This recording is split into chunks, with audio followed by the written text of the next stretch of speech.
우리 이 시간 하나님 말씀을 함께 보도록 하겠습니다. 구약 성경입니다. 신명기 6장 6절에서 9절까지 보도록 하겠습니다. 신명기 6장 6절에서 9절까지입니다. 구약 성경 271페이지에 있습니다.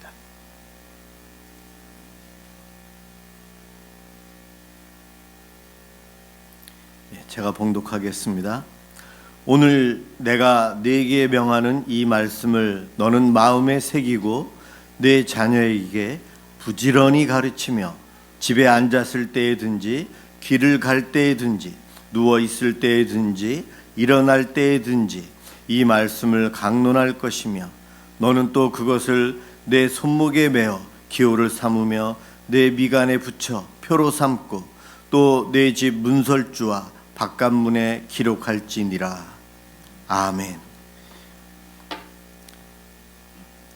가정 예배의 복이라는 제목으로 이 시간 함께 은혜를 받고자 합니다. 창세기 13장에 아브라함과 조카 롯이 함께 살다가 너무 부유해져서 그 집안에 일하는 사람들끼리 물을 차지하려고 싸우고 또 풀이 더 많은 곳 장소를 싸우고 갈등이 생기는 것 때문에 이제 함께 살기가 힘들어져서 나눠지게 됩니다.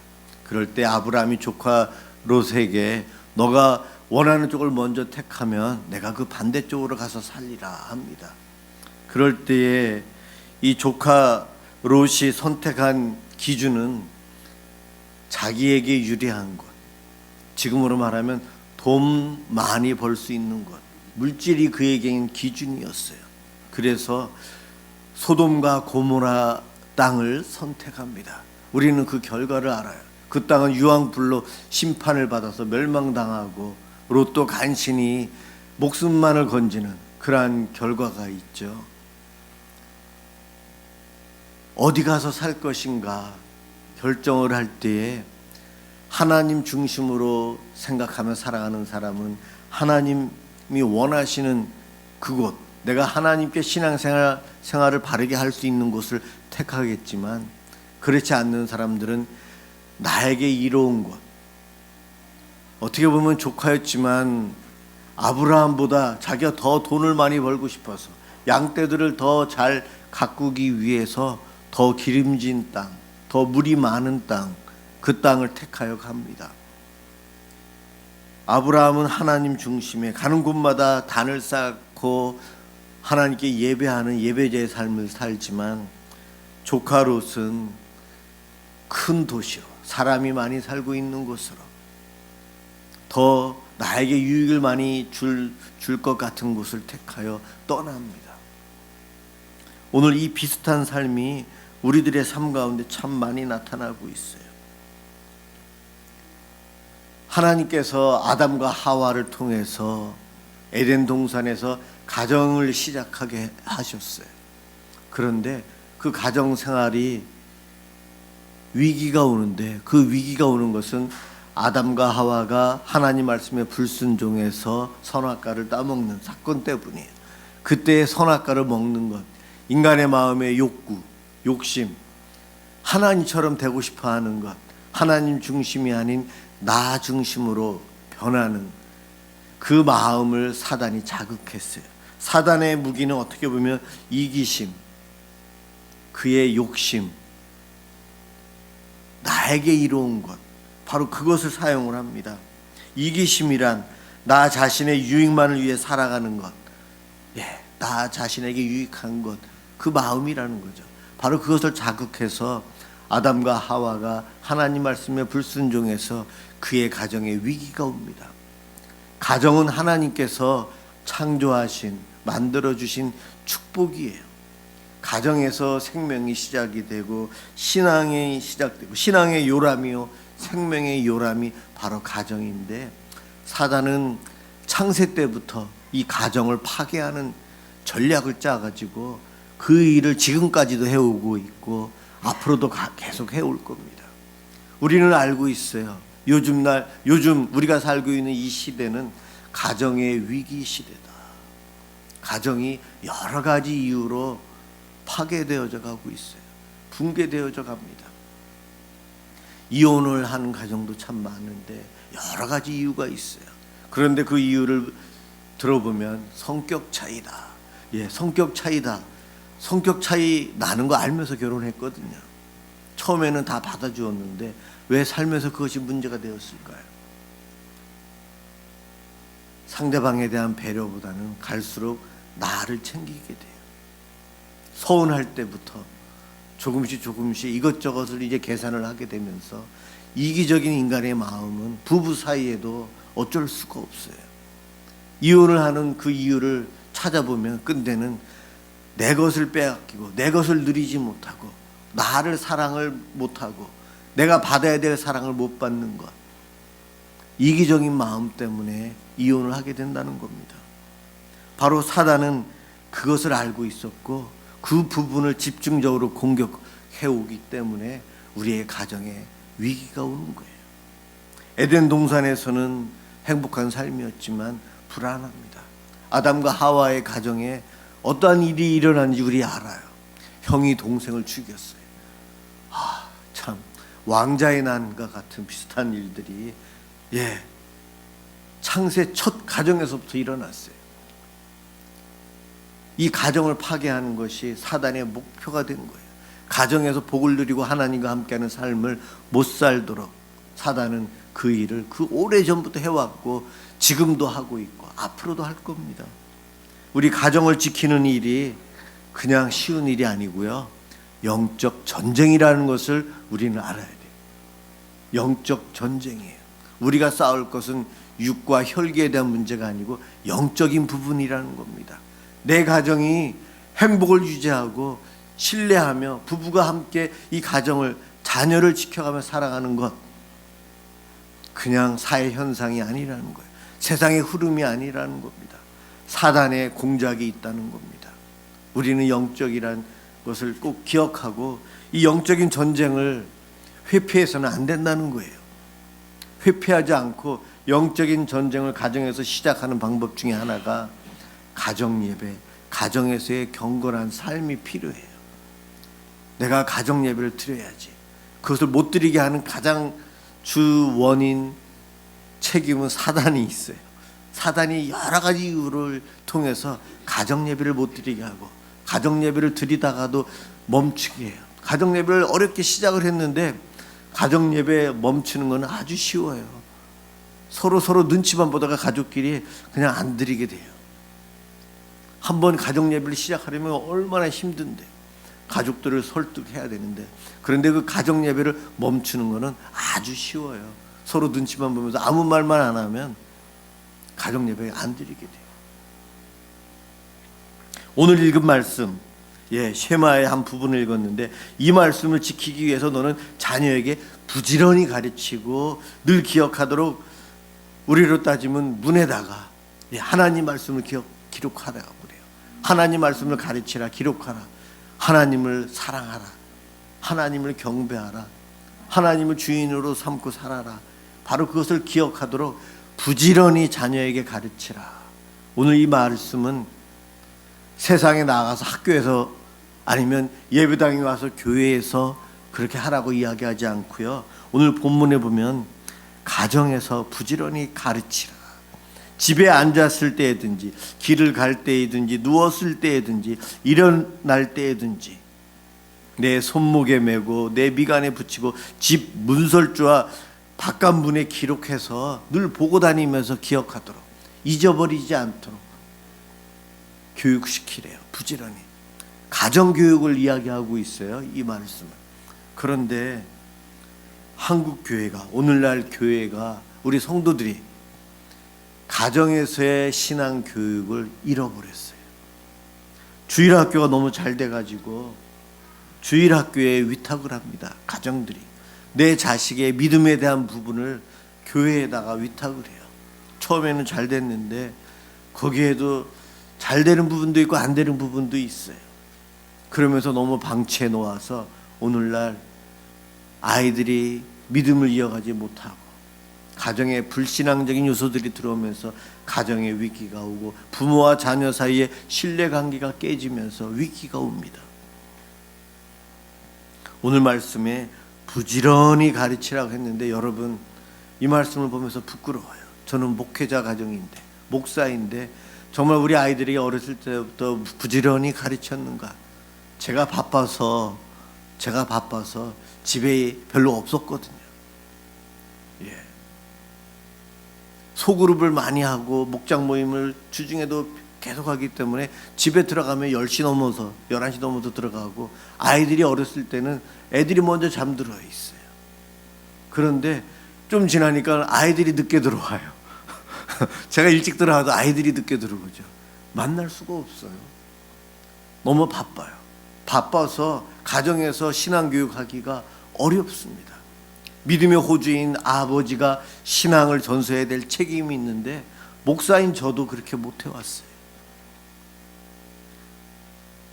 잃어버린 가정에서의 신앙교육, 이것이 우리 가정의 위기의 주된 원인이라는 겁니다. 말씀이 있는 가정, 하나님이 계신 가정이에요. 그러한 가정은 하나님을 경배하며 삽니다. 코로나 바이러스로 인해서 예배당에 못 오고 가정에서 영상을 통해서 예배를 드리는데 코로나 바이러스의 한 장점, 긍정적인 면은 영상으로 가정에서 예배를 드린다는 거예요. 지금까지 목사님이 가정에 신방을 와야만 가정에서 예배를 드려봤는데 이제는 영상을 통해서 그래도 가정에서 주일날 예배를 드렸다는 것, 저는 코로나 바이러스에 대한 긍정적인 측면이 그거라고 생각합니다. 영상을 통해서 가정에서 예배를 드려보았다면 이제 그 영상이 없어도 가정에서 경건의 예배를 우리는 할 수 있어요. 지금도 드리고 있잖아요. 병상에서도 아마 우리 오 집사님 지금 영상으로 예배를 드릴 텐데, 예, 그럼요. 영상으로 해본 분들은 영상 없어도 할 수 있어요. 오늘 그 이야기를 하려고 합니다. 여러분, 가정 예배를 드리는 것 아주 중요해요. 가정 예배. 이 예배를 드리면서 말씀을 읽기 때문에 말씀이 능력이 있어서 우리를 변화시켜요. 예배를 드리는 가족들의 생각과 행동을 지배하게 됩니다. 말씀이. 또 항상 하나님께 기도하는 모습이 몸으로 저절로 배우게 돼요. 하나님 중심의 삶, 하나님 제일주의로 가족들이 여기고 살아가게 됩니다. 저도 어렸을 때 가정 예배를 중고등학교 때 토요일마다 가정에서 예배를 드렸는데 다른 거 기억 안 나요. 그냥 예배 드렸다는 것만 알아요. 기도했다는 기억만 나지만 그것이 소중했다는 것은 나중에서야 깨닫게 됩니다. 그때는 정말 예배 드리기 싫었죠. 빨리 끝났으면 좋겠는데 저희 어머니도 한 30분에도 1시간 했던 것 같아요. 제가 여러분들에게 오늘 말씀드릴 것은 그렇게 오랫동안 격식을 차려서 가정 예배 드리라는 말은 아니에요. 저는 간단히 할 수 있다고 생각합니다. 일단은 가정 예배를 하면 예배를 드리는 성도들 알게 모르게 가족들이 신앙이 성숙하게 되고요. 안 믿는다고 예배 왜 드리냐고 불평하면서 입 크게 나와 있으면서도 참여하는 자녀들이 나중에는 그 가정 예배 때문에 믿음을 지켜갑니다. 설령 탕자의 삶을 살아도 그 어머니가 들려주셨던 그 이야기, 그 기도했던 그 사건이 기억에 남기 때문에 주님께 돌아오게 돼요. 저희 어머니가, 저희 아버지가 멀리 계셨기 때문에 어머니가 무슨 설교를 했는지 기억나는 거 하나도 없어요. 그렇지만 저희 어머니는 성경도 잘 읽으시지 못했지만은 우리를 통해서 예배했고 기도했다는 것은 기억해요. 그것 때문에 제 신앙이 유지가 되었어요. 가정 예배를 드리면 가족들이 더 도덕적으로도 바르게 된다고 합니다. 기품이 있는 인격을 갖추게 돼요. 두세 사람이 내 이름으로 모이는 곳에 주님께서 함께 하신다고 하셨어요. 정말 함께 합니다. 가정 예배의 장애물이 무엇인가? 사단이 못하게끔 여러 가지 전략을 짜서 우리를 공격해 왔기 때문에 우리가 가정 예배를 잘 못 드리는 거예요. 예배를 드리려고 하니 말씀도 잘 모르고 어느 본문을 해야 될지도 모르고 어떠한 방법을 해야 되는지 몰라서 못하는 경우도 있어요. 또 예배를 드리려고 모이자고 하니 그 분위기가 어색해서 못하는 경우도 있습니다. 자녀들이 어려서 잠깐이라도 앉아있지를 못해서 가정 예배를 드리기 어려울 수도 있습니다. 가족 중에 믿지 않는 가족이 있어서 굉장히 반대하고 부정적이라 가정 예배를 못 드릴 수도 있습니다. 그렇지만 가정 예배의 가장 큰 장애물은 한 번도 시도해보지 않았다는 것이 가장 큰 장애물이에요. 가정 예배를 드리는 성도, 기독교 단체에서 퍼센트를 따져봤는데 5%, 많이 잡아야 5% 나오더라고요. 그 5%가 한 달에 한 번, 일주일에 한 번, 매일, 여기에 속해 있는 분들이 한 5% 정도 된다고 합니다. 나머지 95%는 가정 예배를 집에서는 안 드립니다. 그렇게 표현을 했다는 거예요.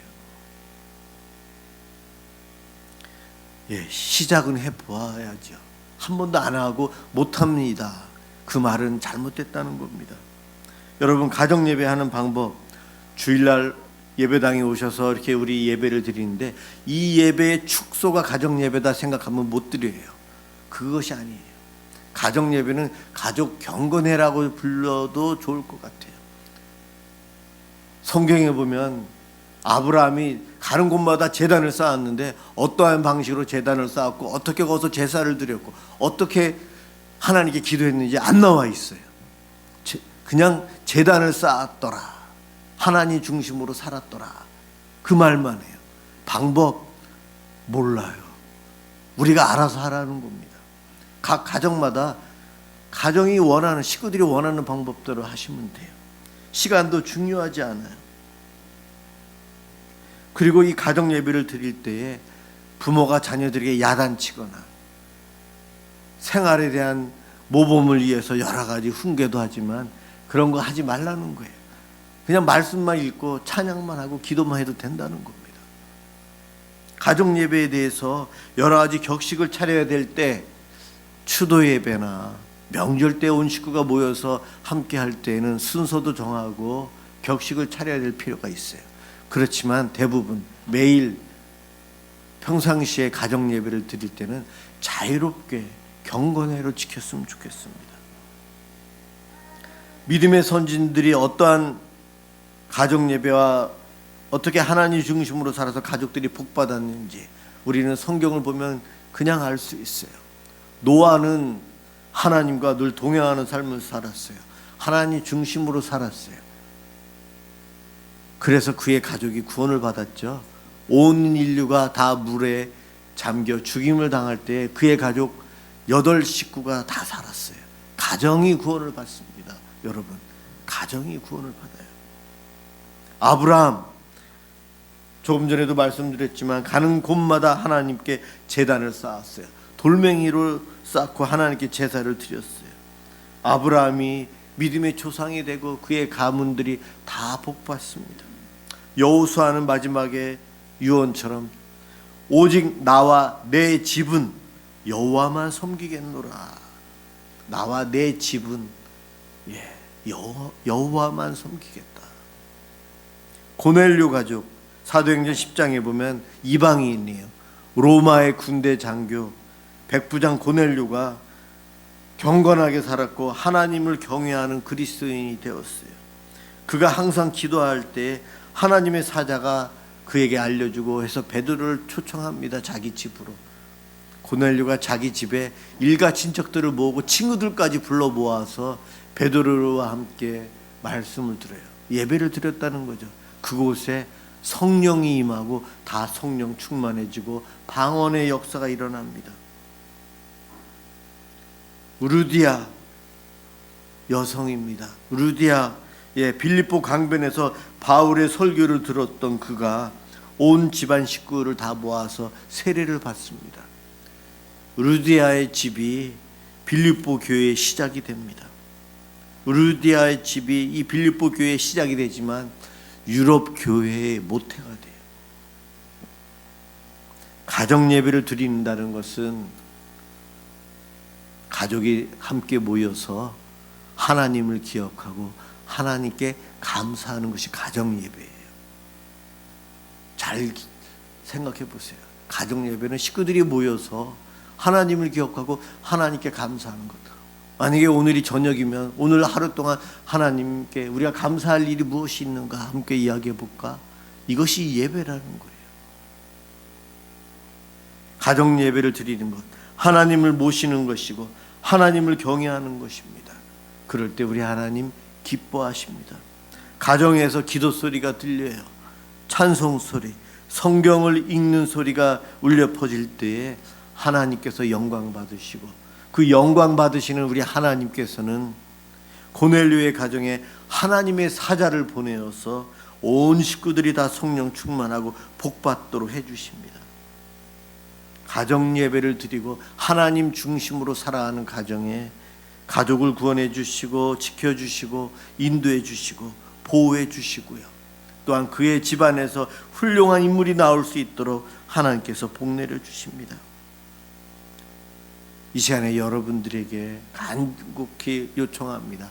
가정 예배를 시작해 보세요. 가정 예배를 시작해 보세요.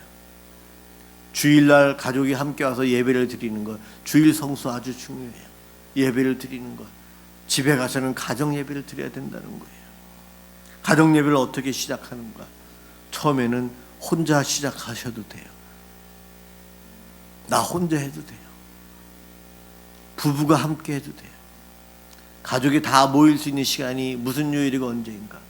날마다 하면 아주 좋지만 그렇게 하기 힘들기 때문에 일주일에 한 번만이라도, 한 달에 한 번만이라도 정기적으로 시간과 장소를 정해서 가족들에게 알리고 그 시간에 모인 사람들만 하나님께 예배를 드리면 좋겠어요.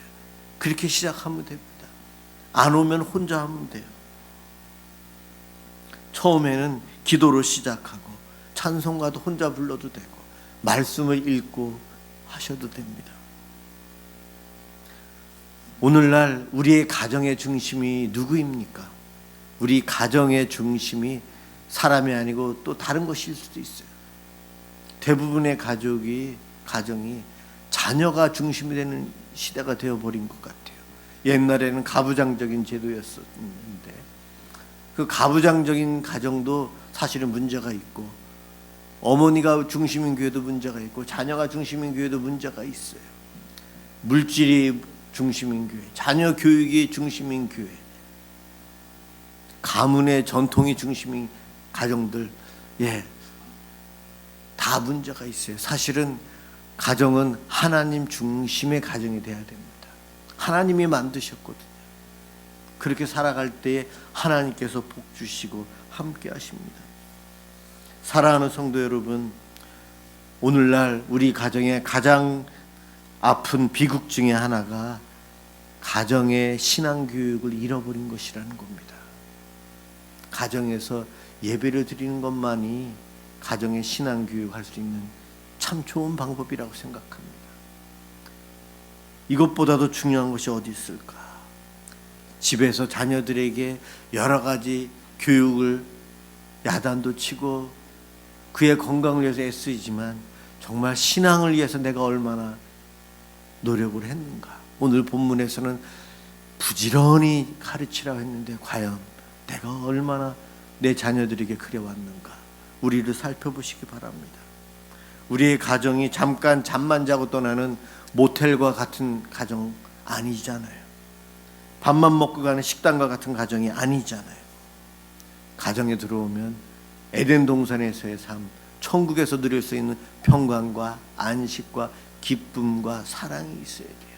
그러기 위해서는 믿음으로 가정을 지켜야 되고 그 가정은 하나님 중심으로 나아가야 합니다. 기독교 역사상 가정 예배를 가장 강조를 많이 했고 가장 잘 지켜진 시대는 청교도 시대예요. 영국에서 그 믿음을 지키기 위해서 미국으로 건너간 그 청교도들이 미국에서 처음 살아갈 때에 그들의 고백 중에 하나가 날마다 가정에서 하나님께 예배를 드리겠습니다. 그러면서 식사 전에 식사 후에 하나님께 가정 예배를 드리는 것을 철저히 했어요. 그럴 때 그 유명한 필립 헨리 목사님이라고 청교도 목사님이 계시는데 그분이 성도들에게 이렇게 설교하셨어요. 가족이 모여서 성경 한 구절을 읽었습니까, 여러분? 그렇다면 여러분 가정 예배 정말 잘 드린 겁니다. 그러셨어요.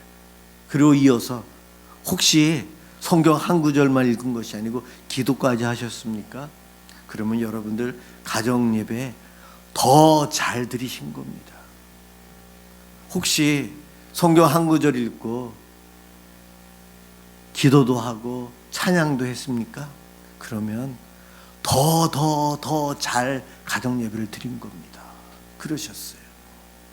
아마 이 자리에 계신 여러분들은 가정에서 큐티도 하시고 나름대로 기도도 하시고 찬양도 하시고 그러셨을 거예요.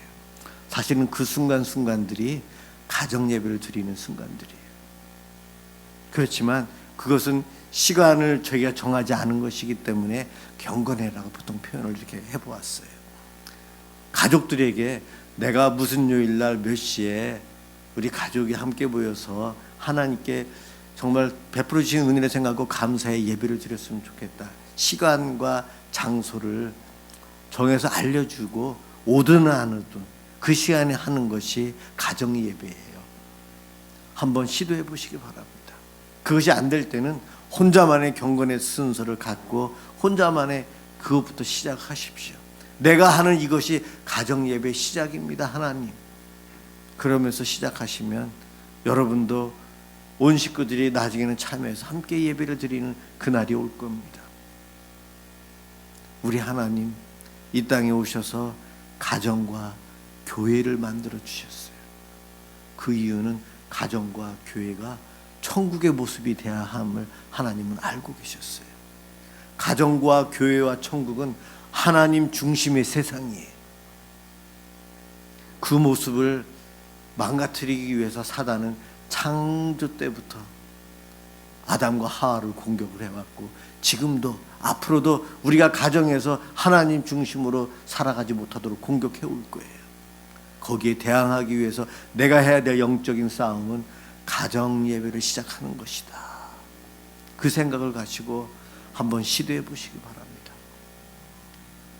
매일을 못하면 일주일에 한 번, 아니면 한 달에 한 번이라도, 그것도 어려우면 절기 때, 명절 때만이라도 해보리라.